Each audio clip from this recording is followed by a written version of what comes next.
record a podcast, so everybody wants to know things. Well, it's very flattering.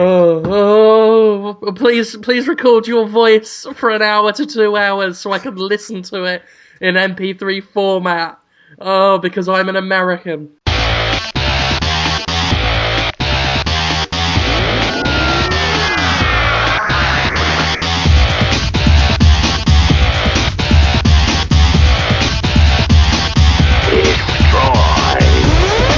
Nintendo TV app for the regular Wii?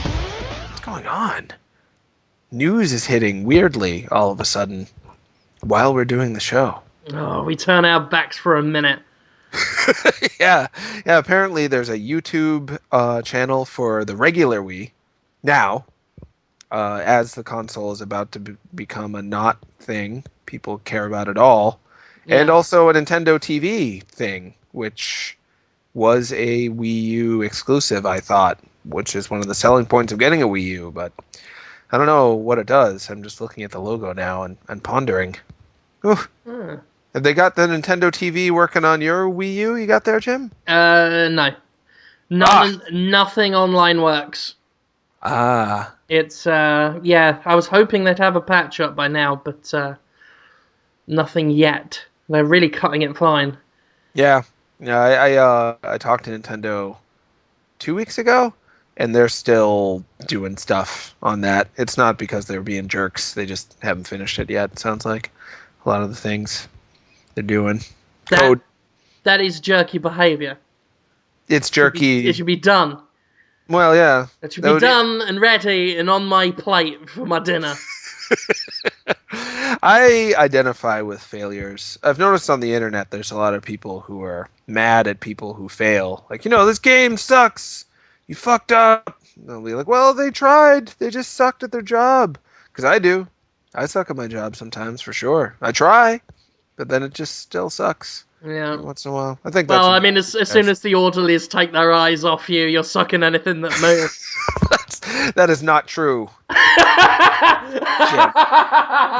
I liked how adamant that was. Hello. I mean, we might as well start. Conrad's not picking up. I don't know what he's up to. But hello, ladies and gentlemen. We'll bring him on. I'll try again in a minute. He'll send a message or something. Hello, boys and girls. Oh, got windy pops. Oh, that's not a good start. That's a gaseous start to the recording. What's windy pops? Is that a special burp type? Special, burp type Pokemon. Hello. Oh, there he is. Oh, you're there. Sorry about that. Hello. Hello. Hello. I was just welcoming the boys and girls to Podtoid. Oh, what? What is this magical thing? Yeah, well, it's a podcast. Oh. You're not very magical. It's actually surprisingly less interesting. Yeah, it's actually quite grounded and not sorcerous in the least. I regret saying sorceress. I should have said ensorcelled. Ensorcelled is my best word. Is that a real word? Yeah, it is my best word. And I never get to say you used a really good word in one of the reviews. Beruic, was it, I think? I called Ninja Gaiden 3 Razor's Edge Banausic.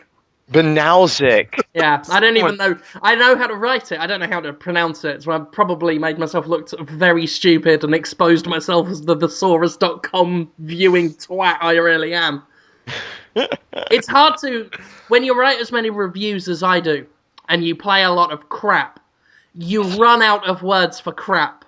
You have to... I spend a lot of time researching words.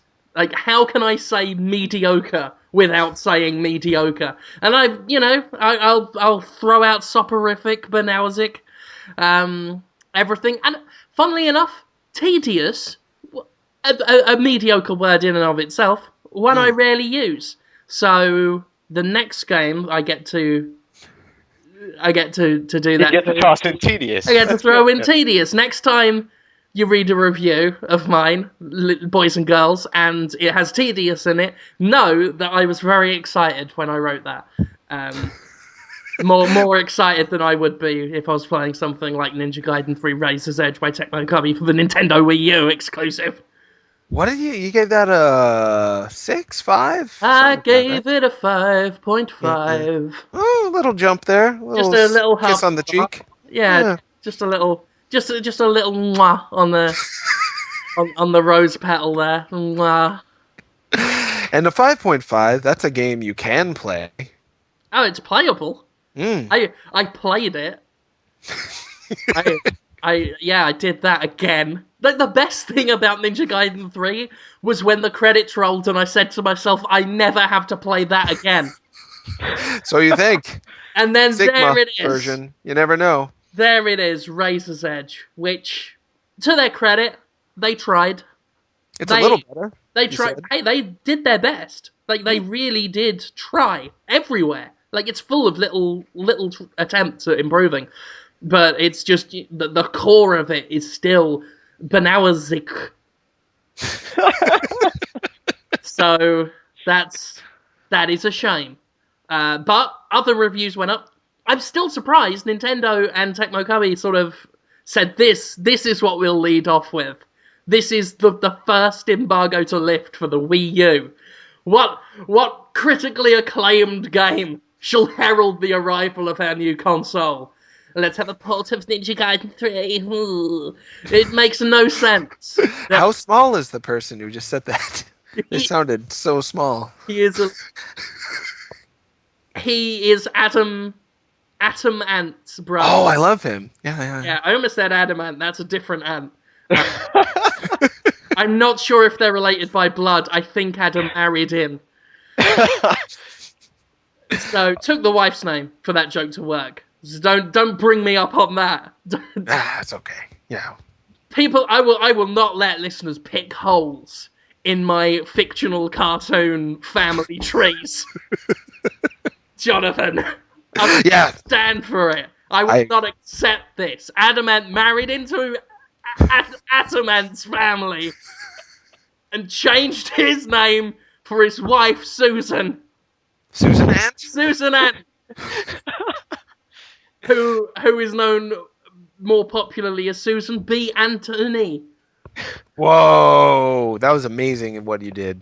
Did that. I'm firing on all cylinders today. Yeah, you are. This is great. This is full power. Which is awesome because I am dead clinically.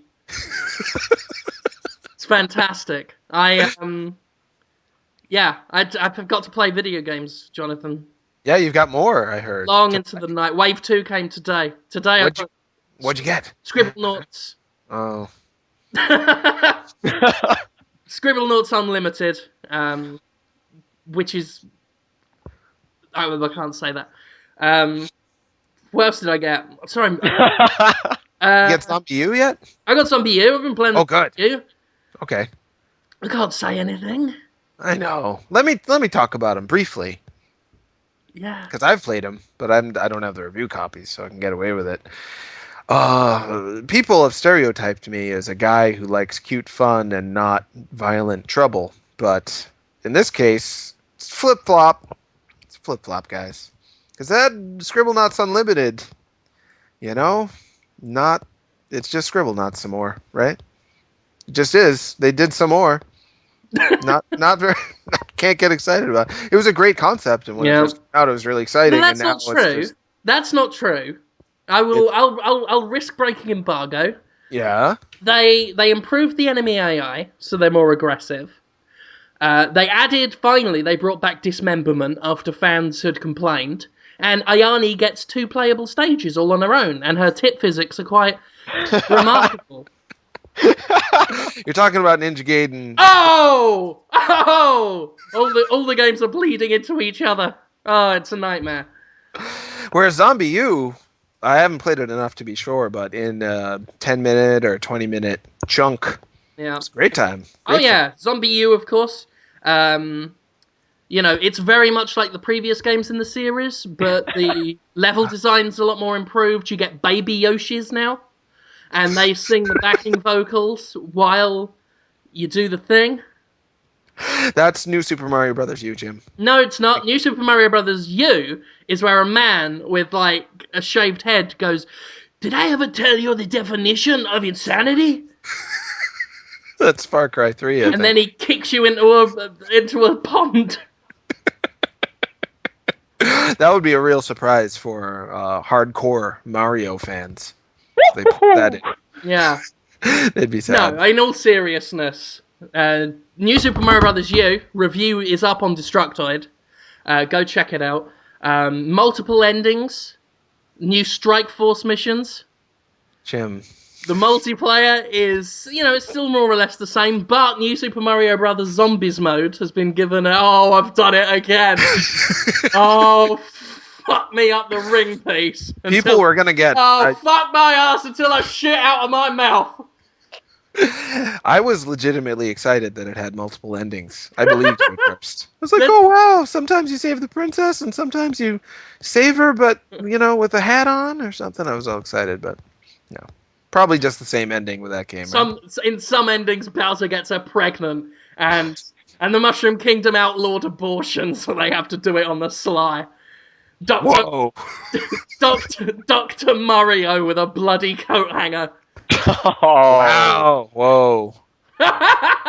Hey, at least that is the title for this week's episode, set up early. That's true. And how did you like that game overall? I read the review, but I want to hear straight from the horse's mouth. How do you think it compares to other 2D Marios overall? Where does it stand on the rank? Your overall ranking, because you've played them. Yeah. It's my favorite New Super Mario Brothers since the first New Super Mario Brothers on the DS. Like the Wii one didn't grab my imagination, and New Super Mario Brothers 2 was a good game, but I still felt a bit let down. I mean, I reviewed that, what was it, a few months back? Yeah. This time, like, I think I said last week, I hinted at it, like, this is where the effort went, that they were not putting into New Super Mario Bros. 2, which now I fail to see the point of that one, apart from just to exist. But this one, great game. It still has lost something because it's still the same few games we've seen in the past already, but the level design has been tightened. The challenge is back. There's a lot more challenge than the more recent games have had. And there's Baby Yoshi, and they are little and fat, and you pick them up, and they go la la la la, like in time with the music. It's fantastic. Does that come out of the Wii U gamepad when they do that, or No? it's just in the game there? Yeah, the Wii U gamepad does like little percussion-y bits to the music. Well, that sounds good. That's pretty good. So what do you think it would have taken for you to... Because it's one of the things you didn't like about the game, or one of the reasons you didn't give it a higher score is because the building blocks are still the same blocks you're playing with in terms of game design and what works. Would they have to really change it up and make the game like larger horizontally and vertically, or would they have to... What would it have taken for you to be like, whoa, about it? I think more there were these little moments of like, whoa, like I mentioned in the review the watercolor level. There's a it's just one course. Everything looks hand painted, like the pipes and the background and the platforms. It's all given this weird paintbrush effect. It looks gorgeous.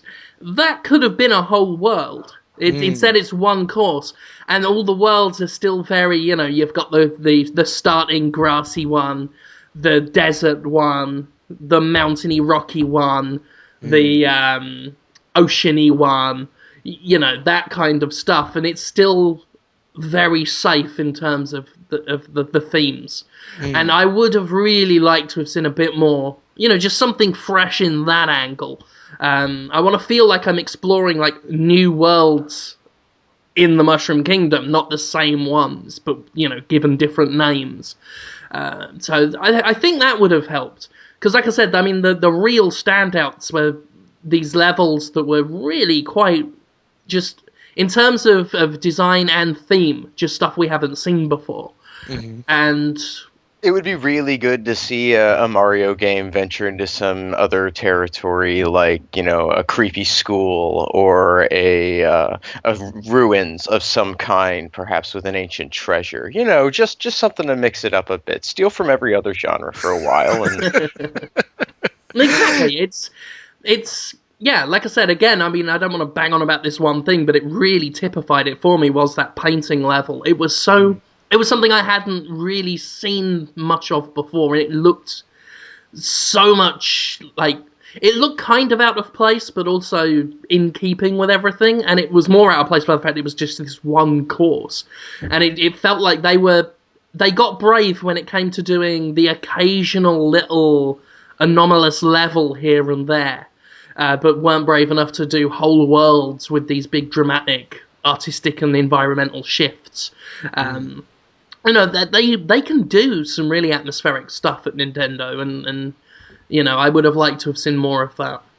Yeah, that makes a lot of sense. People say that Super Mario Brothers 3, for instance, it was like you've never seen anything like that before in a Mario game, and similar Super Mario Brothers World, it wasn't quite as much, but there was still a lot of new stuff to that. Mario Galaxy, they said that.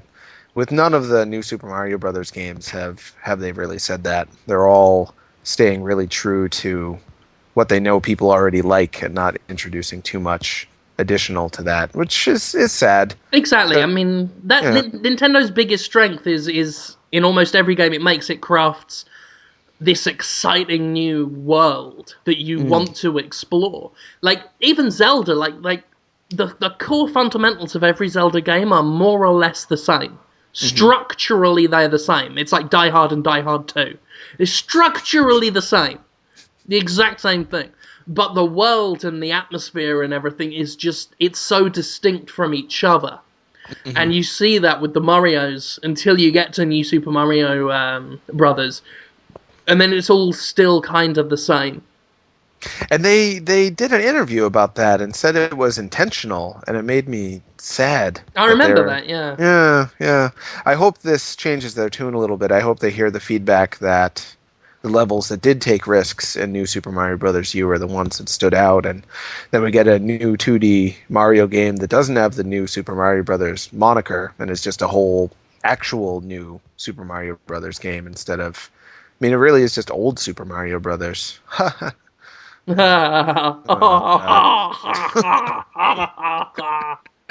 And then you reviewed Nintendo Land. How'd that turn out? Nintendo Land. It seems like you liked it more than you thought you would.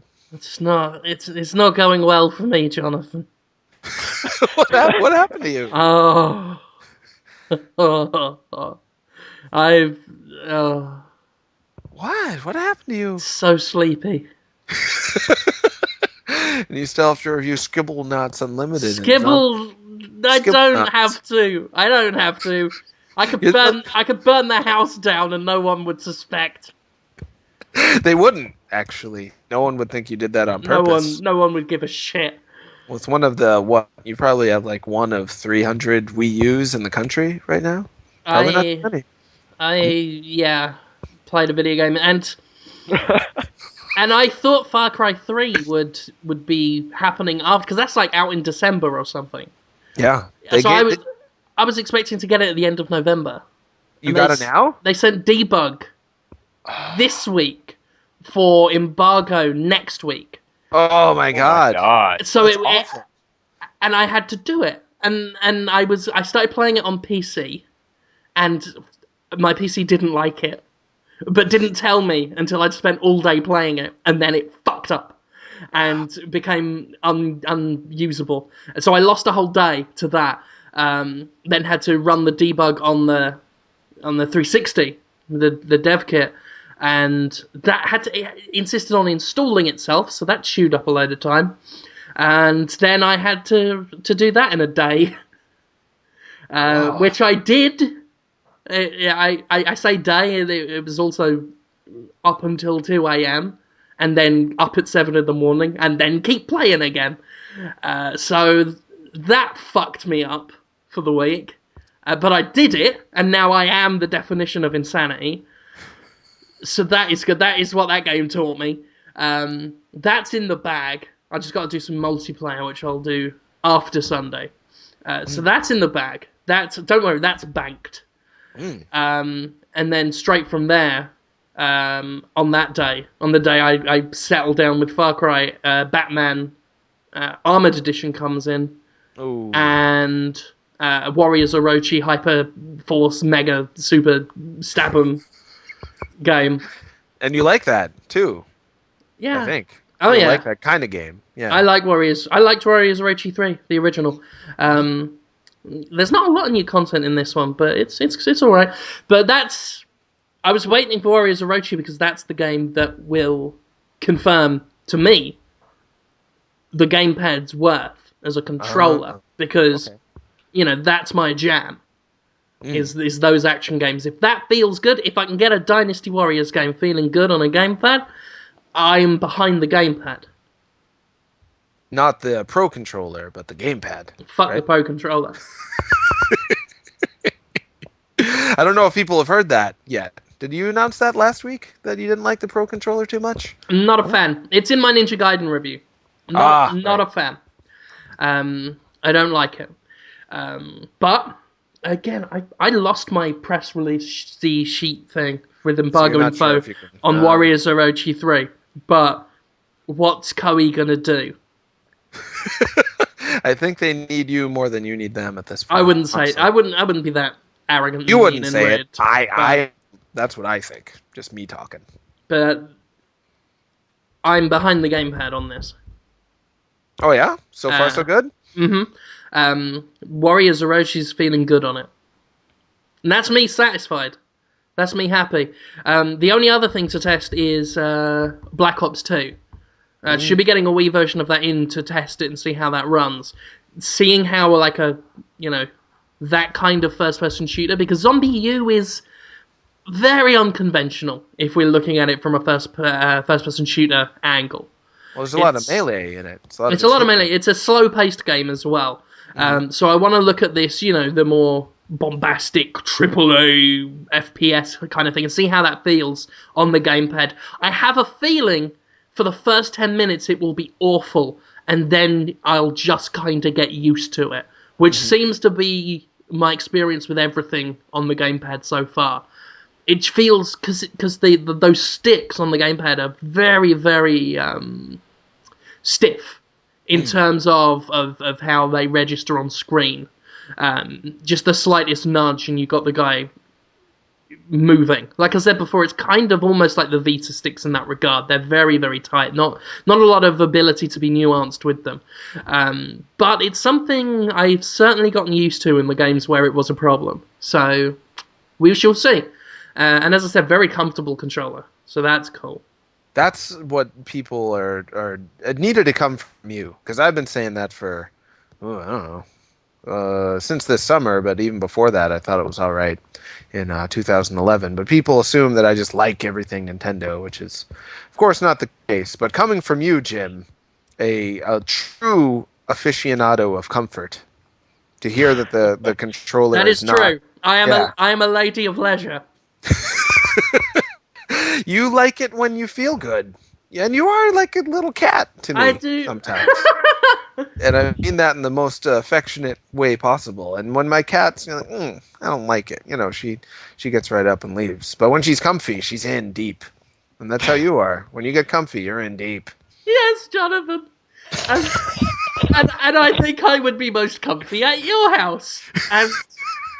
And then I will also be in deep at your house.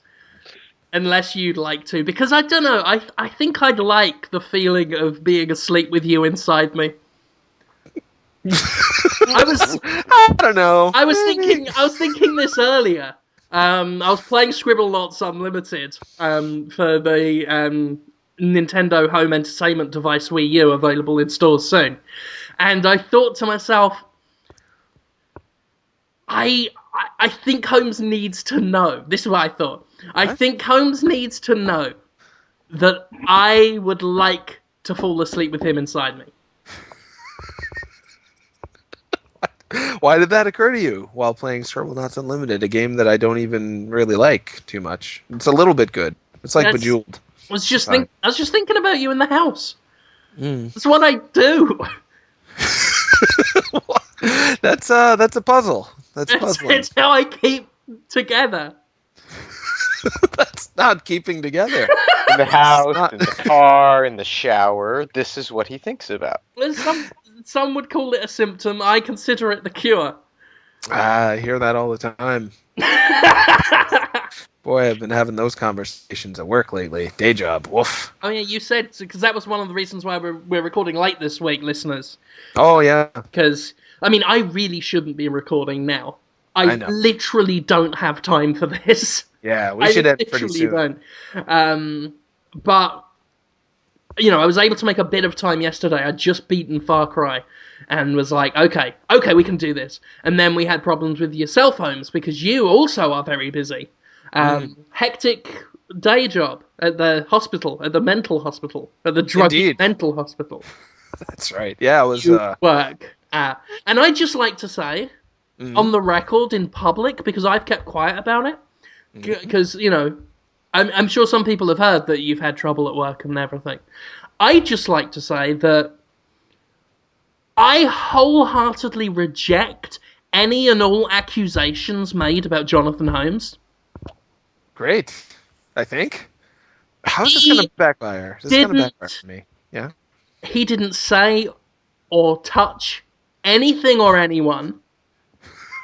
Nobody said I did, except any you. charges brought against him in a legal or civil court, I will fight. Patently false. That's what I'm hearing. Yeah? Alright. Nobody, I didn't... I'm one of the few people that the patients aren't that mad at, actually. I usually stay on the good side. That family was happy to accept the money. What? What when money? It was on the table. They were happy to accept the money. Where's the paper trail leading? Not to Jonathan Holmes's door, not to Jonathan's door. What's going on? What? Where's the... Who paid what for who? Who's what? Who are you? What is this? What's going on? Unknown? No, so, you see, I thought this was a personal thing that you didn't really want to talk about all that much, Holmes. I still don't know what we're talking about. And that's exactly what people say when they're denying. Jonathan, answer me this. Answer me this for the people. Yeah? Have they recovered a body or not? No one died, which is good. No one died. I hope not. Without proof, no one died. That's the words of Jonathan Holmes. No one died and you can't prove it. I am worried that something bad happened to somebody, but I'm pretty sure they're all right. I hope. That could be construed as a threat. I'm handling illegal defences here. You will keep your job, and you'll be due out-of-court settlement payments for yourself. Not for them. We're not settling with them, with the mother and father. This is... You are the victim of unfair allegations. I don't think I am. Am I? Well... What's going... That's it. You just keep quiet. I will handle all the talking. It's a real way to make me nervous. I feel nervous. Am I going to be okay, guys? Seriously, though, Jonathan, where did you bury it? I didn't... I'm terrible Jonathan, at digging just tell me where the body is. Nobody died. I think I should move it. I'm not saying I don't trust you, Jonathan. I'm not saying I don't think you have, your head in the game here, but I'm an old hand at this. I should probably deal with the disposal. Of the what? Of the product. Everybody's fine. That's not why. I just had a long day at work. I had to read a patient's journal. It was really long. He was really sad. He's had a lot of problems. And then there was this other guy who just wanted to leave and do crack, but we needed to make sure he had a place to not freeze to death because it's getting cold. And I heard he was trying to break into cars after he left. That was depressing. So that was a lot of work. And you didn't strangle a patient's daughter and then bury her in the forest? No. Where? What? How did I get that impression? I don't know. That is a good question. Yeah, it's like you emailed us that you had problems at work, and I read it as strangled a girl. buried in forest, say I was with you all night. That's what I read. I often read the things you write as confessions of crimes. I very rarely want to hurt anybody. Pretty rare. But when you do a bang-up job of it. Is that where that was leading? No, I usually take a look at the feeling, analyze it, take hold of it, and funnel it into something more productive, like playing rock guitar, or drawing a picture, that sort of thing. You know, Ah. you never have to act on your violent ideas, You guys. kind of live the life of a tweenie. Of a tweenie? You Of a mean from tweenie. be in between being adolescent and a teen? You mean? No, I mean the kids cartoony. No, the people in costumes, like a Teletubby or a Oh yeah, I was watching. Boobar. Or did you guys get Boobar over in this country? I don't think so. We It had was awful. Foofer. With Foofer? Babar, the elephant. We had Babar the elephant. Babar the elephant. Pompadour was the best character in that. Oh, Pompadour, what are you going to do next, you arrogant cunt? I don't know who that is. I don't know. Hey, Jonathan, Yep. when are you going to be the new face of Coca Cola? Never. Never. Whoa, would This they is- never want me to do that? This is something else I was thinking about the other day while I was enjoying a crisp water. I was thinking to myself, you know what Jonathan needs to do? You know what I'm sick of, personally? Jonathan Holmes not being the new face of Coca-Cola and Coca-Cola branded products.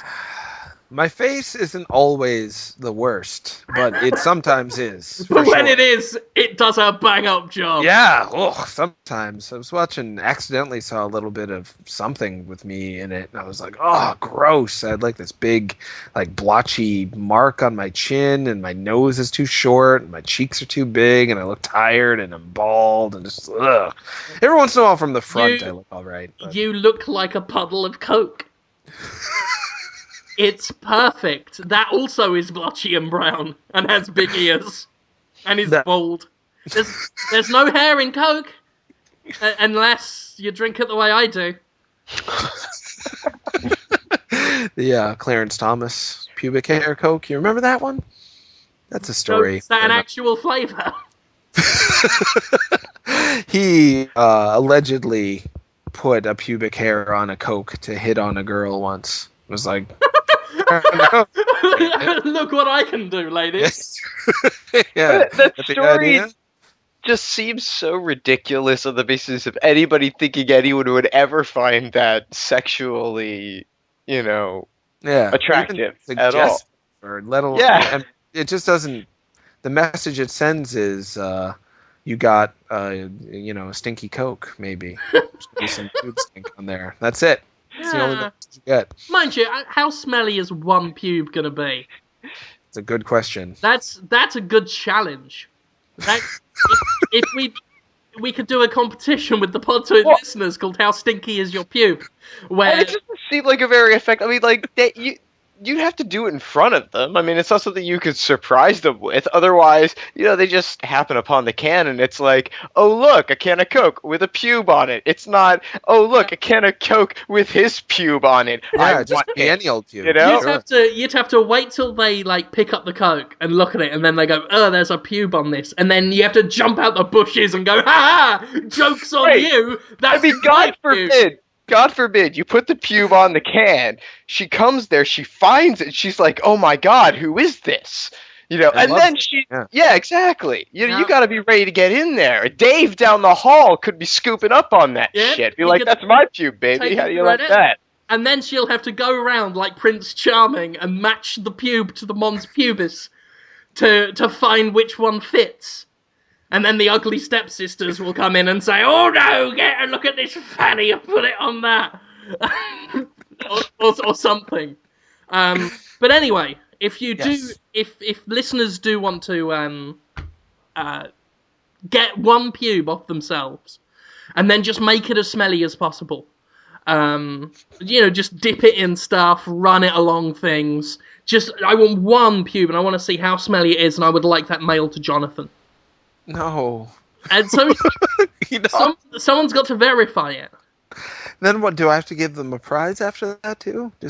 Yeah, lifetime supply of Coca-Cola using your using your new inside track with Coke. I really am not the new face of Coca Cola. I wish I were. It would be a fun job. I know. That's why I'm going to do it for you, because I'm going to make your dreams come true, Jonathan.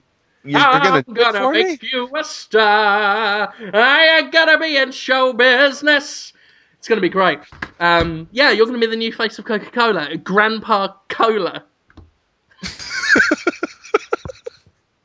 Am I made of cola? Do I Uh, have like a pop bottle for a body sort of thing, and just my head popping out? no, but you do have a long grey beard that goes down to your navel, and Bermuda shorts with New Kids on the Block logos on them. That's not what people want. You That's have not a a walking mainstream stick. success. No. You'll have Hmm? a walking stick with cola printed, like written on it in pen. That's not. And It's not deluxe. in the big grey beard, we will get like metal, like cola bottle caps, and just push them all in, so they're all in there. And then you can shake your head and go, "Ooh, it's cola snow, kids!" And then the bottle caps just lit on the floor, and we walk off. It's someone else's problem now. You just walk away from it. Just From walk away. Coca-Cola. Just walk away. Give your cola bottle caps, and we will give you safe passage through the wasteland. Does that fit a Far Cry? What is going on now? Have one full day to decide. Just walk away. What is that from? Every time someone says walk away, like a Pavlovian response, I have to be the Lord Humongous from Road Warrior. Oh yeah, that guy's huge. He's humongous. Yeah, that's great. By name and nature. Anyway, Grandpa Cola. I've set this whole thing up to convince Coca-Cola that we're worth it. Because don't worry, me and Conrad are going to be riding on your coattails. You won't be doing this alone. School plays. Okay? Now, I'm sure you remember as kids, I know I did. At school, people would come in to do plays, to teach us about things. Like saying no to the drugs. Or saying no to some other drugs. Yeah. I am starting a phone carpeting marketing campaign where I phone up all the local schools in Boston. And because, we don't want you travelling, Jonathan. We don't want to put you out. You're the star. You're the talent. I mean, phoning up all the local schools in Boston and saying, I have got, for your little shit munchers, a great play to entertain them and teach them about healthy lifestyle choices. About drinking healthy for good kidneys and responsible urine. That's not Coca-Cola is pretty bad for you though. It would be lies. They don't know that. Therefore, it's okay. They don't Yeah. know that. More Well, and Coca-Cola, they produce all sorts of products. They also own, I think, Dasani water and a few other brands. So we could, push it initially as a water thing and say, hydration, health, and then slide in the other thing. Exactly. See, if we put the Dasani on a table next to a bottle of Coke and say, this is delicious and nutritious and good for you, and if you drink it, you won't get diabetes. The adults will think we're talking about the water. The kids will know we're talking about the delicious, crisp taste of tasty Coca-Cola. I don't even like Coca-Cola. I wouldn't mind just being on billboards, but I have to talk. I'm sorry. Will you not undermine this campaign? I'm sorry. Just being honest. So anyway, once we've convinced don't be honest, that's the last thing Coca-Cola wants.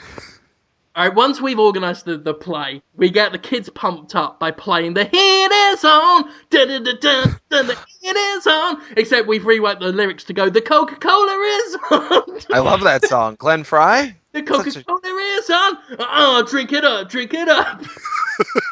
That's a great song. Beverly Hills Cop 2, yeah. Yeah, Sorry. Beverly Hills Cop 2. That plays as well.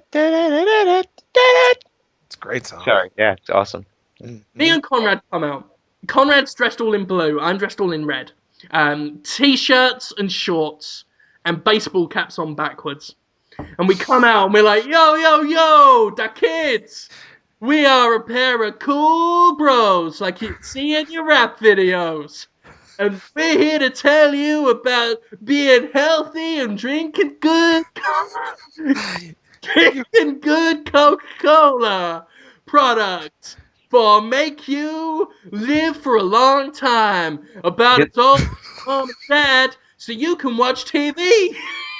That's you, right. And mm, you guys are not. No offense, and I'm right up there with you. But the three of us are not who kids want to be at all. Maybe Conrad a little. Come on, Because Jonathan. Who Conrad's is got a. hipper than we? Conrad is. dying sack of shit. We've got our caps on backwards. We don't have the look that's hot right now. Uh, Any three of us. Any of the three. we got our caps on backwards. Sorry, and I'm going before I say things. So that is attitude for the youth. Okay, bro, take a chill, comprende? See, I can do all the talking. So anyway, hey, yeah, we're gonna do that. And then Conrad says, but you know what? I heard some people say that Coca-Cola is bad for you. And then I say, oh no, that's fucking lies. Kids, don't listen to them people. They're probably Democrats and African Americans. And that's at that point, Jonathan, you come on stage, it goes boom, boom, boom, boom. It's Grandpa Cola. He's got a beard with Coke in it. Yeah, yeah, come and drink his beard. Drink Grandpa Cola's beard. And Ugh. come No out. one wants to drink a beer. No one. No You, one. you come out with your big long beards and your New Kids on the Block Bermuda shorts. Nothing else. And your stick. And then you say, remember, kids, listen to your cool dude, Grandpa Cola, when he says that if there are kids in your class who are ethnic minorities, pick on them. The other white kids will be your friends. And let's face it, they've got the money. And then we're like, yo, yo, yo, yo, the white kids got some money. Boom, ba-doom, boom, ba-doom. Look at Grandpa Cola. Listen to everything he tells you. And I'll tell you what, those gays shouldn't marry either. Yeah, yeah, yeah, yeah, that's what Grandpa Cola says. Boom, boom, boom, boom. Let's treat people who are different minorities different from us. Boom, boom, boom, boom. Drink Coke. So my voice is like, oh, I don't know if you guys are like that sort of a thing. I don't like the gays, and it's kind of a Grady from Sanford and Son, except That's racist and homophobic. This is a slam dunk. I don't see how this could possibly yeah. be rejected. Yeah. Yeah, the Hispanics shouldn't get the vote. That's another thing you'll say, just to promote the idea of Coca-Cola. Everyone The would only hate reason Romney lost was because of the black vote. Fraudulent black vote, that is. Let's hear it for voter ID, kids. Boom, ba ba boom, ba boom, boom, ba boom. Let's hear it for voter ID, you fool. Come on, motherfucker, let's hear it for the voter ID. Drink Coke. swearing at the kids to a hip hop beat, or it's a jungle beat. What kind of beat is boom boom boom boom? What is that? It's just me and Conrad saying boom ba. But it's not swearing.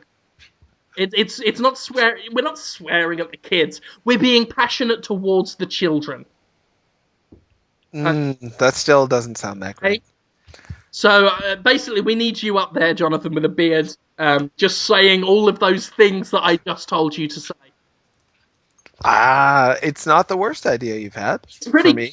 it's pretty fucking good. All you've got to do is go up there and just disenfranchise basically anyone who isn't a white middle class American. With the poor as well, we want to really tarnish the poor. What would we say about them? They lie. They're lazy. They voted for the wrong man. And drink Coke. We just the more like demographics we keep disenfranchised, the more they're gonna drink Coke. Market research has shown us this. This is what the CEOs of all the soft drink companies are telling me, really. Is that if you insult everyone other than the 30% of the, even less than that, I think that Caucasians, middle class Caucasians make up like 20% of the population or less than that now? I mean, it's not the majority, Jim. When you make everyone else mad and only focus on Who's middle going to be class. mad?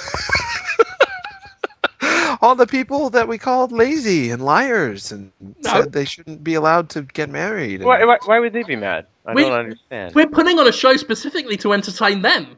These plays are going to be every mostly. These plays are mostly going to be in like urban centers, like inner city stuff. Very impoverished. Um, hugely diverse crowd because we want to reach as many demographics as possible. So it's going to be hugely diverse. I'm going to invite the parents of the school's most violent children to watch the play, just because maybe it'll help them connect with their violent children in a way that they've always wanted to. And when they see you up there on stage, Jonathan, half naked and belittling everything that them and their families go through on a daily basis. I think we're going to bring people together. I think, this is good. We're going to unite them. they might just laugh at us and hurt us verbally, with insults and stuff. Nothing like a good crowd response. But we might get physically harmed for sure. I mean, bad, because it's not that it's not clear that we're joking. Oh no, my cat is barking at my dog. I'm sorry. Your cat is barking at your dog. Yeah, it's weird. They're weird. That's horrific. So anyway, Grandpa Cola, the new face, the hip new face for a life living American public. It's no. It's pretty good. Hey, Grand Theft Auto 5 trailer. Hmm? Oh yeah. Yeah. What do you guys think? What do you guys think? I liked it. Yeah. Looking good. Okay, good. Yeah. Just checking. Yeah. Because my mind can't funny. like it. I didn't watch it with the sound on. I didn't have the opportunity. So maybe I'd like it more with the sound on. But I was just looking at it because people were like, whoa, that looks really fun. So I was like, okay, I better go watch it to see if it looks fun. And then I watched it and I'm like, I didn't see anything fun. But that's me and my tastes. I didn't expect that you were going to find it particularly interesting. Every time I get my hopes up, every time I think, oh, it's the thing that everyone likes, I can like it too. And then I just can't. It's sad for me. I feel the same way about Call of Duty. I mean, I understand its appeal and actually even got into the first Modern Warfare for a bit, but I'm not into that, and that's fine. I can accept that there are going to be a few things that the vast majority of people like that I just can't find interest in. And that doesn't sound hateful, the way you put it, Conrad. It sounds pretty just it's resigned. Not hateful. No, it's not resignation either. It's just, who am I to trounce on other people's fun? Tons and tons of people have a great time playing these games all the time. So clearly, they're seeing something in it that I'm not, or they're having an experience that I don't desire. And who am I to piss on that? I don't get the gamers that feel compelled to go into reviews of games or threads on forums just to shit on a game and hate people that like it. We had that with pretty much all the major releases this year. Call of Duty is a good one. There are people who basically are like McCarthy in their hunt for Call of Duty players and their desire to see them banished from privileged society. And I was talking about this with Halo 4 released, and I've tried every single one, almost. I think Halo 2 is the only one I haven't tried, and maybe ODST. And every time I try one, I just can't connect with it. I cannot get into it. It's like Jeff Buckley songs. I can tell that it's good. I can tell that it's sound, but it's like oil on water, It's just there's no penetration there. Penetration. That's what the listeners are thinking right now. So I had to say it. I actually linked to your oil on water story about an editorial you wrote targeting your feelings on Shadow of the Colossus at first, but just kind of talking about the phenomena in general when you just don't connect with a game that is critically acclaimed and liked by a lot of people in internet video game culture, people talking about it. And people thought I was being hateful. They're like, how dare you? How dare you link to that article to promote it on this day of Grand Theft Auto 5 trailer? Because I was like, here's how I feel about Grand Theft Auto. Jim Sterling said it best. And they're like, what? That's mean. I'm like, oh, I thought I was being just benign and saying I can't like it that much. Or, I don't know. What do you guys think? Was that mean? Was I being mean? I know, how did you have a tendency, Jonathan, you have a tendency Yes. to sometimes sound a bit like you're trying to say something that you're not saying. When in the way, I don't even think you do it on purpose most of the time. We've talked about this before, actually. Yeah? Like how you can really sound like a patronizing dick, even though you're just genuinely being nice. Oh, Maybe they read it wrong. oh, maybe. Maybe. I When just you said, when you go here's- into the whole, oh, it's interesting that you think that, which to most people sounds like you're calling them stupid. Really? Yeah. What if I'm just interested that they would think that? Because it's interesting, you know? I didn't think that. But you do. Maybe you're right. How interesting. Yeah. There is no social sanctuary for you. No. Doomed. Yeah. That's okay. Yeah. Oh well. You've Should got we the do- Grandpa Cola franchise to skate off the back of. I've got something for you, Jonathan. You do? It's not good. It's, Okay. Oh fuck! I had to restart the computer. I lost it. I've got a It's a bit of an old thing we used to do. I've got a sex doll for you to read out. Oh, joy. Are you I'm just. Skyping it to me or email? You want me to read it out loud? Of course I do. Okay, I'll do it. There we go. I got a link. I'm emailing it to you now, Jonathan Holmes. Oh, okay. I think I have email. Oh, yeah, there it is. Got it. Okay, Oh. just emailing it now. You can hear me typing away. Yeah, this is exciting. It's like the Eagle Eye starring Billy Bob Thornton and that guy, Shia LaBeouf. Remember him? Shia LaBeouf. Yeah, Yeah. they made a movie together called Eagle Eye, and Billy Bob Thornton's like traffic cams, Yeah. different computer programs. It was just like that. It was really exciting. Oh God. What? I got Eagle Eye. Exciting. Yeah. what? I got new buses at the Escapist over there. They got bought out by some company. I'm gonna be on my ear within the week. I wonder, new management. So does Yahtzee still? Is he still in there? I He's actually still there, think nothing's changed. They sent out a press release today, and I've just been reminded of it because I got other emails about it. And who's sending Holmes all this stuff? He's got Adventure Time 3DS. right? What? I'll have him send that on to you, Jonathan. Oh! I couldn't be happier to hear that. That was fantastic. Yeah, I'm really psyched about that. That's how a paedophile laughs. Oh! Yeah, that's pretty. He's just caught a couple in his net, and he's just dancing, dancing around them. I didn't sound that bad, did I? Oh, you sounded like a wizard, but a paedophile one. Let us that kind of not makes sense. forget that. Anyway, our good friends at Pipe Dream Products. Yes. Oh, by the way, I noticed that the Justin Bieber love doll, the story we broke, has been picked up all over the place. Really? Yeah, the Beeb's not happy, apparently. Justin He's Bieber's not. upset by it. They read it out on, what was it, The Soup or some network bullshit show. Some other podcast read it out. We broke that story. That news. Yes, journalism. And now we've got the Katy Pervy love doll, which I'm sort of ashamed to say. She's a rather attractive model on the Katy Pervy doll. She's like, oh, she's kind of pretty. And it says at the top, I sucked a cock, and I liked it. Which makes me sad. What else does it say on the box? Well, she's chewing on like a dog bone and there's a lollipop that says she has a real candy cooch, and she's got three tasty love holes. Why is she made of candy? I don't know Katy Perry that well. Maybe sings about candy. I don't know. And the description is. Meet Katy Pervy, the big-boobed, candy-loving cocksucker who's got a sweet tooth and a salty snatch. Last sad.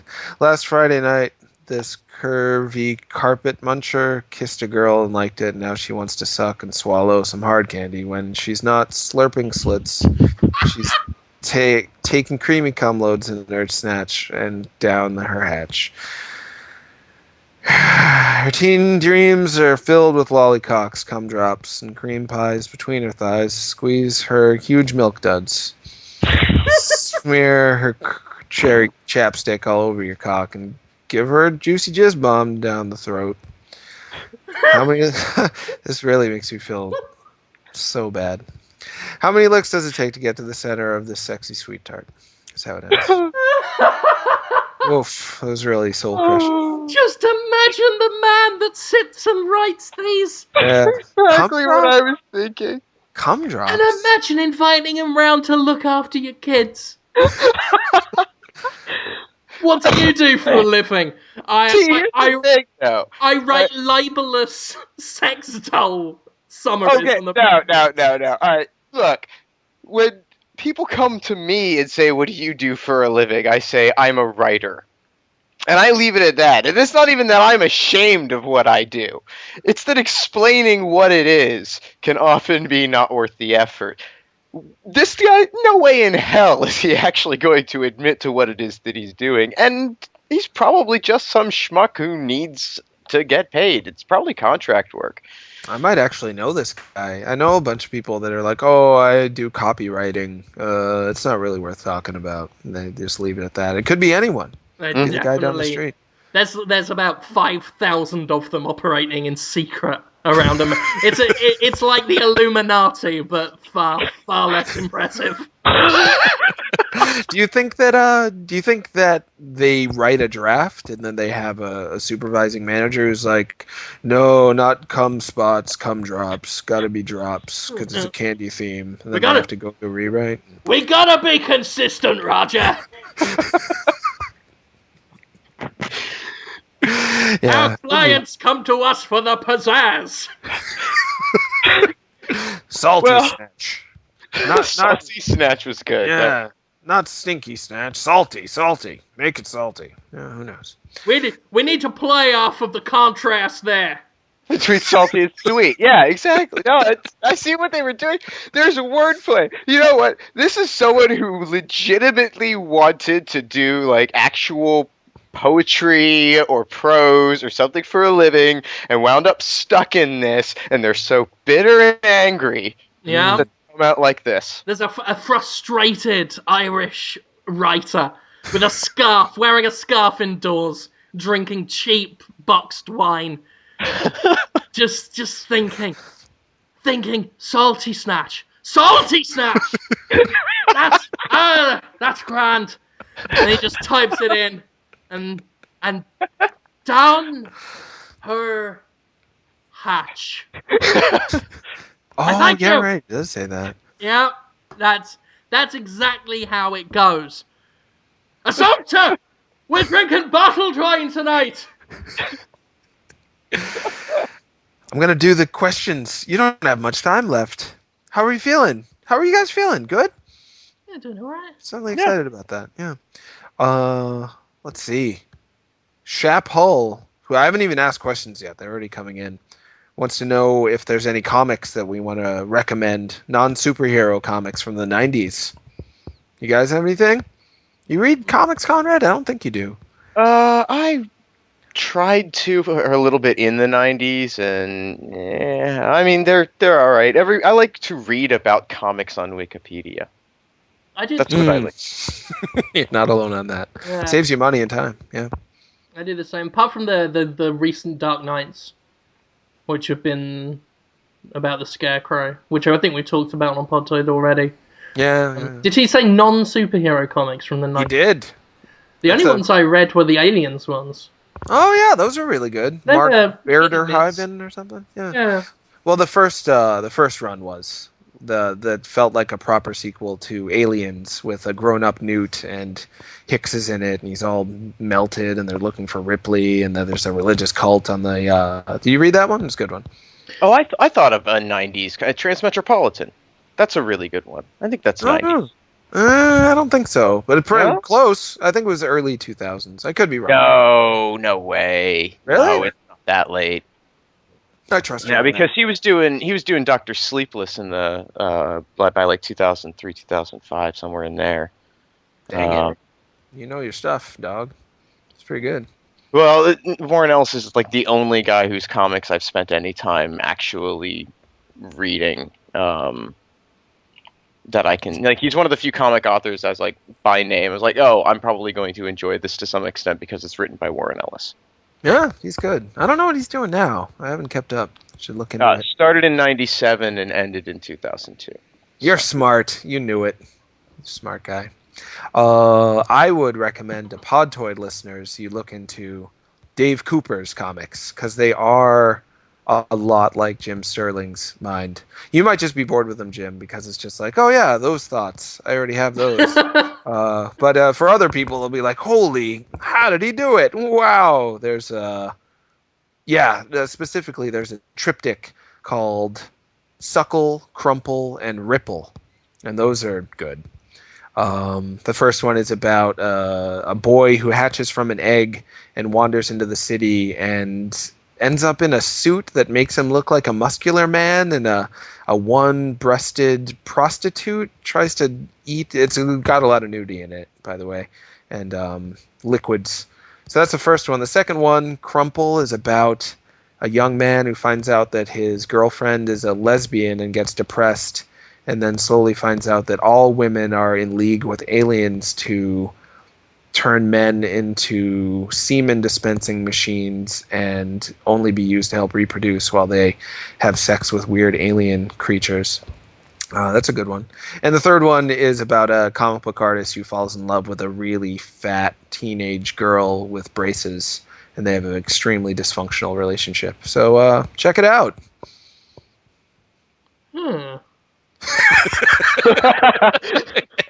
I don't know if there's any other way to describe that. When I was still dating girls, I would like let them borrow those 3 comic books. I'm like, check these out, girls. See if you like it. This first one, it's great. There's all this nudity and liquids.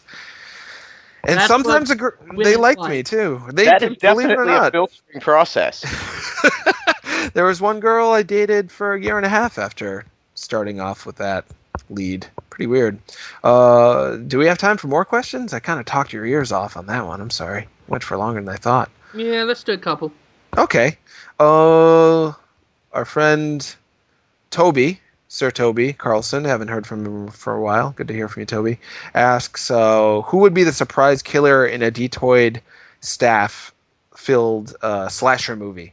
So if we had a slasher movie where we're, Jim and I don't know who you would be, Jim. I'd imagine you would be the landlord, maybe, of the cabin.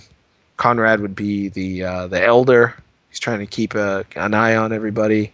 Hamza would be the horny teen who's just like, come on, skinny dip, shut up, That's perfect. Yeah, he would be. He'd be telling us to shut up and strip. Yeah. But who would be the killer? I wonder. Jordan. Jordan would be the killer. That didn't take you very long. No. Actually, Jordan would make a magnificent serial killer. He's got so much in his brain, and it's in there, but he tends to be subtle and not overly disclosing, so he could suddenly just... He's organized, he's tidy. I could see him setting up a kill room. Jordan, by the way, Jordan DeVore, funnily enough, some Podtoid listeners aren't that familiar with the Destructoid front page. Weird, I know.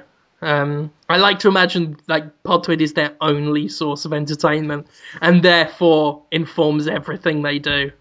But Jordan writes on Destructoid on the front page. Yeah, is tons of news. Yeah, fucking invaluable. I feel I should say so, because especially at the moment where the review stuff has just been killing me, and I've really needed people keeping an eye on my shit and making sure the stuff I write is intelligible. That guy is tireless in his proofing efforts and not fantastic.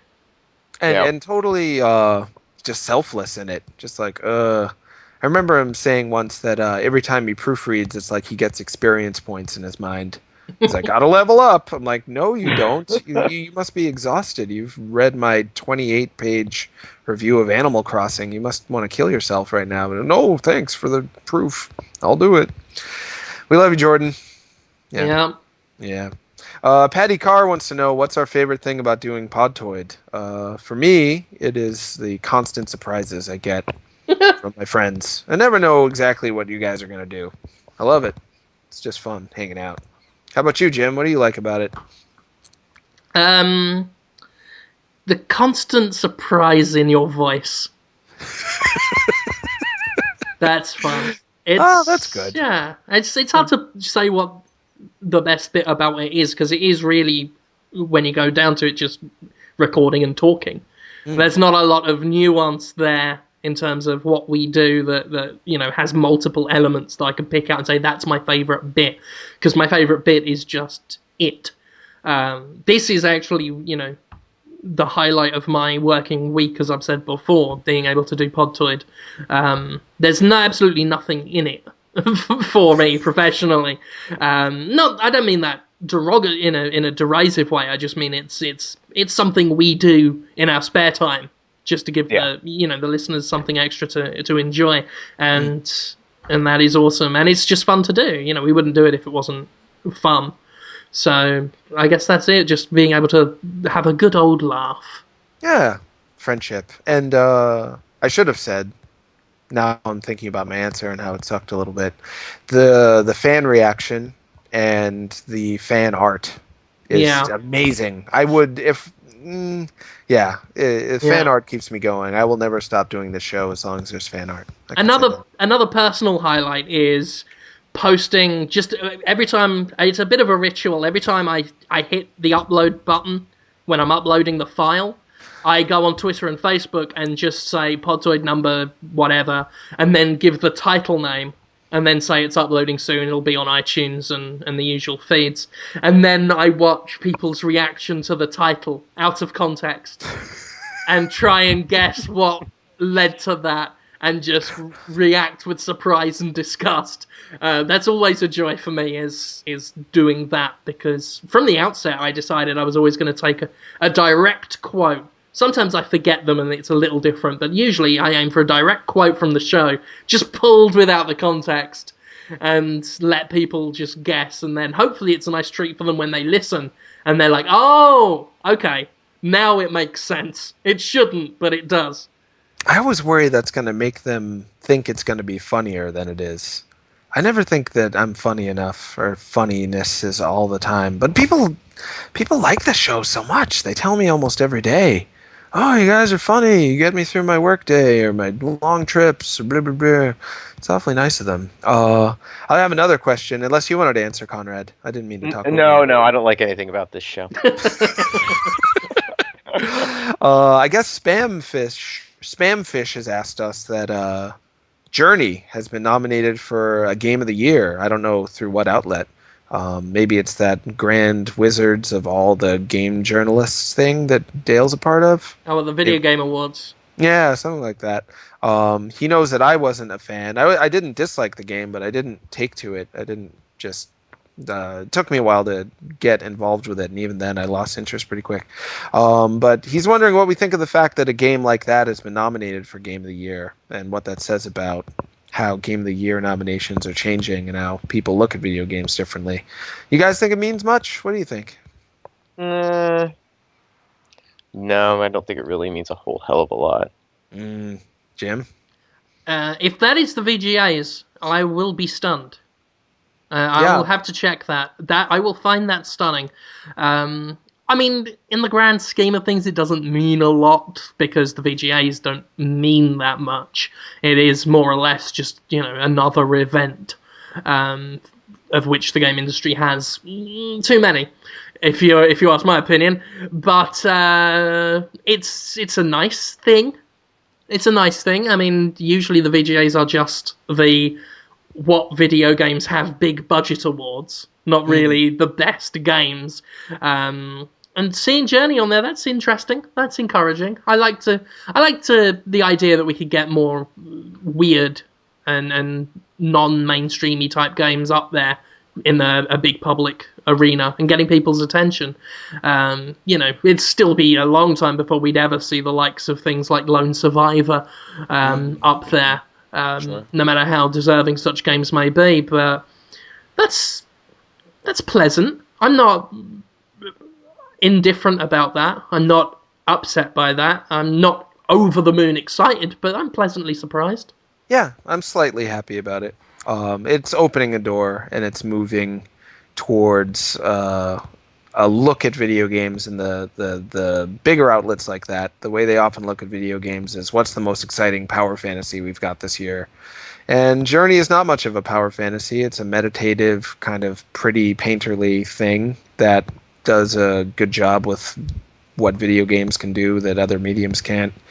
Not great job. Good job, I think. I'm pretty critical of the game, too. But, it's neat. I'm happy that they're at least looking at different genres, and not just gameplay genres, but actual genres of mood that a game would deliver, and thinking, oh yeah, that's a valid mood. Well, maybe that'll win. Is If it boredom wins, a valid mood? Because I gotta tell you. oh, Doctor, you are something else. Andy Dixon wants to know what he just had a son, so congratulations. Congratulations, Andy, on that. Yeah. Sorry, I didn't give him my congratulations because I've just barely been near my emails for the past week. I didn't, because I didn't want to rub salt in his wound. I mean, he did rub salt in the wound. That's why he's in this situation. Oh, disgusting innuendo for your Friday morning. Is he our community manager now? What's his label? We label him with. He's one of the community. Yeah, he's a community manager of some kind. Yeah, some title. He promotes a lot of community blogs and does community activities. I just love that we don't know who's what. Is he this now? Who's this? What? That's pretty much Destructoid. Yeah, it is. But yeah, he had a son. Yeah, congratulations. For what it's worth. I've seen where this leads with children. I'm sorry, but well done. Is there a video game that if you guys had a newborn kid, I guess we'll put it in that frame, what would you want that kid to play as their first video game so they know what video games are all about? Dead or Alive Extreme Beach Volleyball. And I'll hold its little baby face right up to the screen an inch away and just say, look at it! Look at it! That would not be good. That would. Look at it! Or it's Silent Hill again! And I don't mean the video game, I mean that game we play together when Mum's out the house. Wow. That wasn't anything bad. That was just me frightening the baby. Just any old game. Just wearing a big box on my head and swinging a big knife at it. That's a fun game for a kid. Kids love scary things. And it would be scary for a small child if I staggered in their house, in a stranger's house, with a box on my head and a giant fucking knife, and I'm just making noise, just doing the music under the box, just and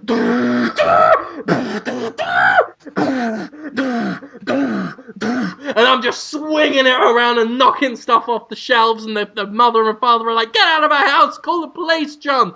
And I'm like, no, do not call the police, Jonathan Holmes. This is when you have a kid, Jonathan. And I'm running around just kicking stuff over. I've kicked your dog over. And I'm just going... And then I drag in a shop's dummy that I've stolen from a shop. And I get my little acorn out, and I stick that in it, and I'm just going...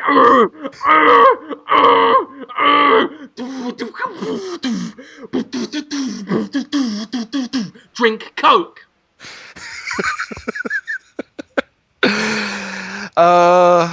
So another question we were asked is from Vlad. Vlad Zhao wants to know, what was our first "holy shit, I love video games" moment, like ever? Like, whoa. I thought the question was going to terminate at holy shit. Like, religious fecal experiences coming through my mind, of which I've had many. Really? Yeah, no. Oh, I believed you. You could have made up a story. I would have believed it. For me, it was Pac-Man. I was just like, whoa, Pac-Man. I love it. And then I loved all the video games after that. Really did start with Pac-Man in the arcade. I'd played a little bit of 2600 and like Odyssey and Vectrex and stuff. I think those were around. No, Vectrex wasn't out yet. But anyway, I was like 4, and I played Pac-Man at a truck stop, and my mind was blown. Pretty weird that I was hanging out at a truck stop. Conrad, how about you? Do you remember? Well, the first game I remember playing, and at all, was Hunt the Wumpus, which is What is that? it's it's an old text-based game, and you have, and I didn't like it that much at first. It was interesting, and it was sort of like a puzzle that I wanted to figure out, but I wasn't good at. I was better at the Pac-Man clone in ASCII that my father had on this little computer that we had. But Hunt the Wumpus it's a map. It's a dodecahedron, and you move from room to room trying to find this Wumpus. It's a furry, smelly monster. And some rooms have bottomless pits. Some rooms have a bat that'll transport you to another room. And one room has the Wumpus. And so you're trying to kill the Wumpus without falling into one of the traps or whatever. And the game gives you hints as to what's in the next room, or what might be in down one of the exits that you're heading. You know, you'll feel a draft, and that means, okay, there's a bottomless pit in one of the 3 neighboring rooms off of this room that I'm in. Through process of elimination, you try and figure out where the Wumpus is and kill him with your bow and arrow. So this is all text adventure, you said? What is it? Yeah, it's a text game. It's like a text adventure. That was such a different time, obviously. There's so many people who play video games today because if they had been around in text adventure days, they would have just ignored video games completely. But they've changed into something that are so palatable to so many people, which is neat, but makes games like that less and less commonplace, which is sad. But the first time I killed the Wumpus would probably be that moment. It was such a victory. And back then, video games were things that you plugged away at over and over and over again. It wasn't like a straight progression through from the beginning to the end of the game. And in many cases, there wasn't really an end in practical terms. I mean, you could play Pac-Man to the kill screen, but it's not an ending the way we think of an ending today. Yeah, indeed. Jim Sterling, what was your first moment where you're like, video games are that's what's good. That's what I like. Yeah. Commander Keen. Oh yeah. Commander Keen was my first horror experience in a game. My first horror game experience. And I'm not saying that to be facetious. No, I could see that, yeah. For me, I wrote about this recently in an article on Gamefront. It was one of those rare moments of introspection, which was answered by one of the commenters saying, "Shut the fuck up, Jim, no one cares what you think." So I will open myself up again for that. Opening anal things. I just got to stay one step ahead of the listeners. Yeah, there are these things in Commander Keen. They begin with a V. I forget them. Venga Boys. But we never called them. It was the name of the invading aliens. Began with a V. We never called them that. We called them the Blue Werewolves because that's essentially what they were. They're these aliens. They're blue. They're like big blue bipedal dogs. They chase you. And there was like, you spend most of the early chapter of the game, you're fighting these little green aliens. You might see one that's dangerous. The others are just these little one-eyed happy things that don't hurt you. And then you get to the end of this level, and there's this blue wolf thing. And we shoot it, and it doesn't die. and it just bounces after us, and it moves so erratically and haphazardly. It scared the shit out of us, because that thing was vicious. If it caught you, it would fuck up your day. And it took, like, at least 4 bullets to go down, which in those days was a lot. In my day, bullets were expensive. And having to fire with those controls were, you know, it wasn't like just throwing an LMG at something back in the day. And what we would do was we'd run up straight away. We'd run up to the top of the level, find the blue werewolf thing, and get it to follow us. And then jump off the platform it was on, so it would jump after us, miss our platform, and jump down into the level. And then it was loose in the level, and we'd run back to the beginning of the level and then start playing normally. Whoa. So this thing was it wasn't really, because AI back in the days wasn't all that. But in our minds, that thing was then stalking us. That in our little child's brains, that was on the prowl.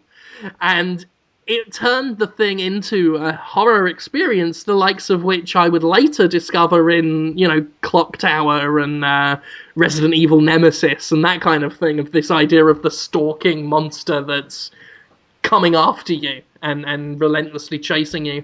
And that's, I think, what drew me into that kind of enjoyment of that game, was this blue werewolf dog thing. Looks fucking ridiculous, but still sends a slight shiver down my spine. Because of that. So that is a thing. That is a thing. That's awesome.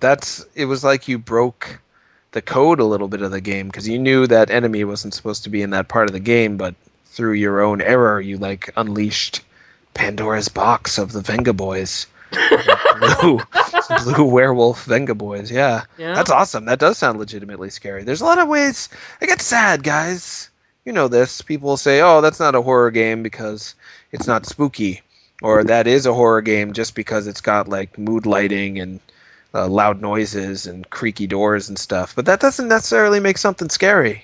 And likewise, something can be really scary that's not stereotypically so in terms of its aesthetic. Do we have time for another one? Kieran D wants to know more potential in the Wii U or the Vita. I don't know if that's fair. One's a portable video game system. The other's it's a little apples and oranges, but I certainly have my opinion. I'm pretty worried about the Vita at this point. I am sad that Sony just doesn't seem to be putting out very many first-party games on it, and when a first-party doesn't support their own console very strongly, it sends the message to third parties like, who knows if they really care about this thing. What does this guy want to know, though? Does he want to know potential? Or, I suspect, does he actually want to know the likelihood of the potential being fulfilled? Because that's two different things. They've both got scads of potential. Masses of potential. Sure. Out of the two, though, I would say Nintendo have the better chance of actually supporting the Wii U enough to see some of that potential fulfilled.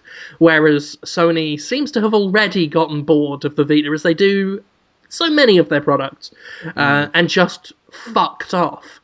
And left it to its own devices. They've done this with the Xperia Play. They did this with the PSP Go. They just launch something, think, and then just fuck off. And leave it alone after having fucked off. And that upsets me, because I love Sony products. I just hate the way Sony treats them. And, I'm worried about the Vita. I fear for it. Like a mother would a tiny baby in the woods. I really do enjoy the Vita, and I love that there are things on it, and I'm worried that we won't get many things on it. We'll see. I mean, third parties Lone Survivor's coming to the PS Vita now, which is really exciting. That gave me some hope that at least smaller developers are going to continue to find a home there. But for bigger stuff, which is why a lot of people bought the Vita, because it's so powerful, it can run near PS3 quality stuff on there, or sometimes PS3 quality stuff on there. And all Sony's putting out on it is just the same games they're putting out on the PS3 at the same time, like the All-Stars game. And just picture if Nintendo did that, if they released New Super Mario Bros. 2 on the 3DS and also on the Wii U at the same time, people would scoff for certain. Well, it just looks like their attempt to match the Wii U and the gamepad, really. Which just it's not going to work because the gamepad was designed to do that kind of stuff, to have a fully integrated screen on a controller that works with the games. Sony's just bolting it onto two products that already existed, and Sony has a bad history with that kind of thing, because Sony's infrastructure is fucking shit. This is why when they thought, online passes are a good idea, we'll do that, it turned out to be fucking shit. And now I can't review games in time because they don't activate the online passes until weird arbitrary times. Or sometimes not at all. Or sometimes like in Resistance 3, where you have to exit the whole game to go into the PlayStation Store to put the code up yourself manually. It's bullshit. Or trophies, even something small like trophies they can't do properly. What's with the syncing? What's with the syncing? That was so great. I'm just a fan of my phone gets my achievements. It's my kind of phone, my phone does it. Why can't the thing that has the thing to do the things have to sync things? I feel guilty on this show sometimes because I just want to listen. I didn't want to have to say anything to stop you from talking, but that was good talk.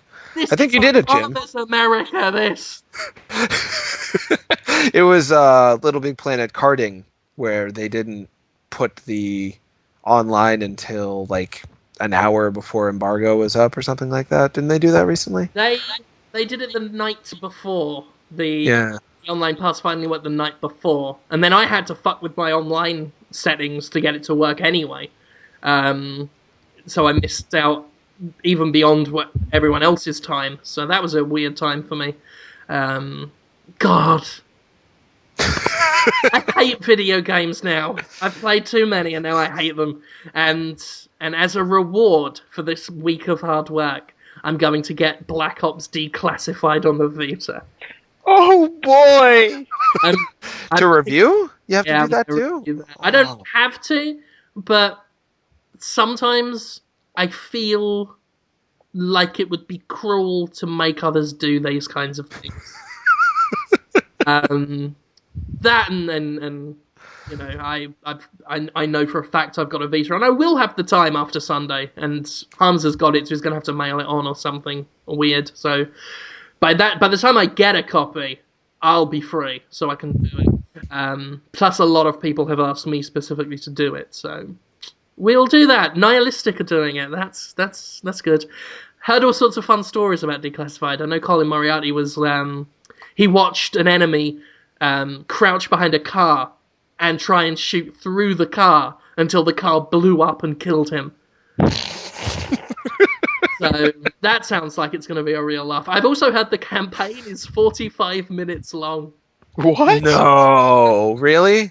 According to some reviewers, they say they could clear the campaign in 45 minutes. So I'd probably even have... Oh, well then the turnaround time on the review will be great. Expect that review an hour after I get the game. When are people, I mean, what would it take for people to get sick of Call of Duty? When are people going to be like, they're just not that great? Would it take like years of average games, or? I mean, it depends who you're speaking to. I mean, if you're talking about hardcore gamers, they've hit that point. I mean, the backlash last year to Modern Warfare 3, to my review of it, was still something that stuns me. That is literally the worst reaction I've ever gotten for a review. Of all the times I've hated games that others loved, it was the game I loved that others hated that caused them to really get personal and nasty, and still bring it up today. They still mention it. And even in the Black Ops 2 review, comments weren't so bad this year. I think people have gotten over their hatred and are just settling into being bored. Even so, there were still some vicious people. There was a guy who was angry that I gave Nintendo Land a 7 because I gave... What? Because I gave the bought the quote unquote paid for review. I hate that term. It's the dumbest fucking term. The paid for review of Black Ops 2 an 8.5, and they were furious that I gave a Nintendo game lower than that. Never mind the fact that 15 minutes before I published that review, I'd already given New Super Mario Brothers the exact same score I'd given Call of Duty Black Ops 2, so he made himself look stupid. Well, even still, I mean, I like Nintendo Land quite a bit from what I've played, but it's just not as big a game with as many features and as much production value and as many different types of experiences in it as Black Ops 2, right? And I don't even like Black Ops 2 that much, but I can recognize that it's a very well-made game with a lot of stuff to it that can keep people entertained for potentially years. It's Who huge. knows? The internet and its false equivalences. It's a strange world. Yeah. Yeah. Anyway, I'll say. it's time to end it. Okay. Because it was supposed to be short and we didn't. It's a little short. We're at an hour and a half. We'll wrap it up. I will talk about the thing I'm doing this Sunday. We have Adam Tierney from Way Forward on. We're doing Way Forward people for all the rest of November on Holmes. And this Sunday we have Adam, who was I believe the director on Silent Hill Book of Memories. He's worked on a ton of games for Way Forward. He started out as a pixel artist and built his way up from there. He worked on their bigger games or smaller games. He worked on like Centipede. He wrote the entire script for that based around the Studio Ghibli philosophy towards environmentalism. He's an interesting dude, to say the least. We're going to have him on to talk about Way Forward some more. And this last Sunday, we had James Montagna, who is the director of the Adventure Time game for the 3DS and the DS. He's also worked on A Boy and His Blob and quite a few other games. And he was great. That podcast is up on iTunes, and the video is up on Podtoid TV's YouTube channel. So that's good. Did I do that right, Conrad? I think I told the truth. Yeah, I think that's pretty much right. I think I told the truth. Oh, yeah, the time of the show. The time of the show is 1 p.m. Pacific Standard Time, 4 p.m. Eastern Standard Time. That's good. Oh, and I think I'm going to the Wii U launch in New York on Saturday, so I'm going to try to do a little bit of video coverage for that. I hope I can go. I may not, but I'll do my best, and if so, that video coverage and other Nintendo-related stuff will be up this weekend. Bring a pig! You're not the first person to say that. One guy, the Excel, who's a longtime Destructoid reader, and even when we disagree on stuff, I think we still like each other. He wanted me to punch Triforce Jones, as you called him, in the face. He's like, just walk up to him and punch him in the face for a video. I'm like, that would be really mean. He's like, but it would be really courageous. Like, I guess. I don't know. I probably won't do that. I like Triforce Jones just fine. What do you got going on this weekend, Conrad? On Saturday morning hangover, I haven't figured out exactly what we're going to do. We played Toe Jam and Earl last Sunday, and so we might just move right on to Toe Jam and to Earl Panic on Funkatron. Because I just love me the Toe Jam and Earl. I might even pull out the Xbox and put in Toe Jam and Earl 3. I don't know. But I'm still feeling Toe Jam. That existed. Oh yeah. My God. Return to Earth. Or Mission to Earth, I think is what it was called, actually. Yeah. I have it. It was the reason I bought an Xbox. I'm not kidding. That's the reason I bought an Xbox. That is such a human story. That's like Sophie's choice of. I knew it wasn't going to be a good game either. That wasn't the point. That's the humanity of it. Yeah, you just I knew it was going to be bad, and I continued to buy games for my Xbox over my PlayStation 2 for the remainder of that console generation because they tended to look a little bit better on the Xbox. Yeah, but that was really ever so slightly better. Yeah. So to justify my purchase of this thing, which I'd really only bought to play Toe Jam and Earl 3 Mission to Earth. And to watch them ruin Oddworld. That was the other thing I bought it for. Oh, yeah. Oh, that was sad. I loved Sega's support of the original Xbox. I bought original Xbox pretty much just for Panzer Dragoon, Orta, and Jet Set Radio Future and Shenmue 2. They tried. That was nice of Sega. Yeah. I mean, actually, on the whole, I don't think it was a bad console. I think it's completely eclipsed by the PlayStation 2, but it was not a bad device. Anyway, so some of that, and I'll have a review next week that I guess I still can't say. So, oh, jeez, a lot of reviews. And you, Jim, you're reviewing ZombiU, you're reviewing Scribblenauts Unlimited, you're reviewing Far Cry 3, you're reviewing Black Ops 2 Declassified. Is that everything? Is that all you're doing? You're probably doing even more than that. I didn't mean to make you cry, Jim. Rabbids Land! You're doing that too? I didn't even know that was a thing! And now I don't have time to do oh god, reviews. Okay, we've got reviews up already. On Destructoid, you can read. My voice is even going. I haven't even been talking. You can get on Destructoid. You get Razor's Edge, Ninja Gaiden 3 Razor's Edge. That's already up. That's banked. What did I do today? Nintendo Land, New Super Mario Bros. U. They're up. By the time this is on the Destructoid front page, Epic Mickey 2, The Power of 2 will be up. You did that too? Yeah. Actually, that's not so bad. I did that one weeks ago. They sent ludicrously early review code for that one. So I did that. I cleared that a long time ago. Is that on the Wii U or 360? Ah, cool. Yeah, okay. So that'll be up this week. On Sunday, that's the big blowout. We should have a Nintendo Wii U hardware review. I have no idea how I'm going to write that. We should have at least ZombiU, Scribblenauts Unlimited, and Batman Arkham Edition, Armored Edition up. Oh, really? Are you going to play that whole thing, Jim? Huh? Can you get through that pretty quick or something? Arkham City? I'm playing the whole thing. I've beat it like 5 times in my life. Oh, good. I just want to, when it comes to the re-releasey things, I think, just get the new content. I'm going to play to see all the new content. I'm doing this with Warriors Orochi as well. I just want to see the new stuff. And then write about that and obviously just see how it runs compared to the other alternatives. So that's why I'm saying I should be able to get Armored Edition up in a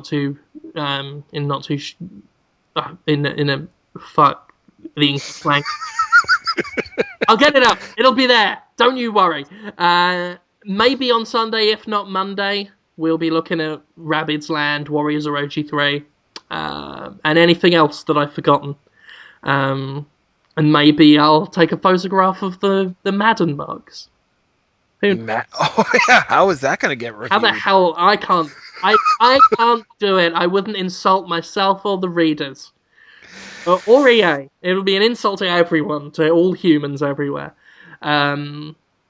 That's that. That's a huge load of Wii U coverage, and a whole bunch of other reviews have gone up this month. It's been nightmarish, but fantastic, in terms of content.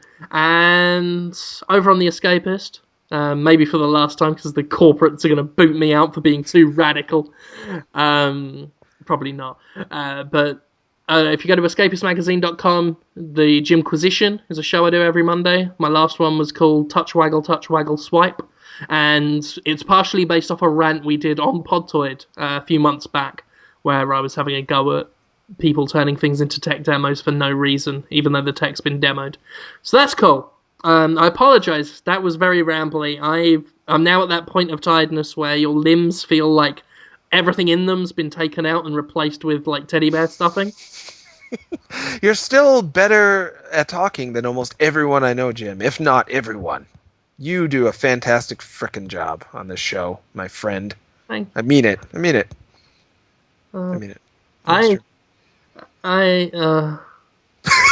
You do it. People tell me all the time, like, he's so good, I want to be like him. They really like you, Jim. You're really great. They don't want to be like me. They do. No, because you get fat. And then you get pain, and you don't know if it's internal or muscular, but because you're fat, it's basically the same thing. It's just an in pain. It's just in you all pain. it's all internal by that point, just under a layer of sin. But that's that for this week. Next week, hopefully, I will have slept. I'm looking forward to Sunday night. I'm going to be asleep for a minute. It's going to be great. Until then, I'll be up till 1 or 2 in the morning every day, having a jolly good working time. And we'll be back next week. So thank you for listening, and we'll see you then. Bye-bye.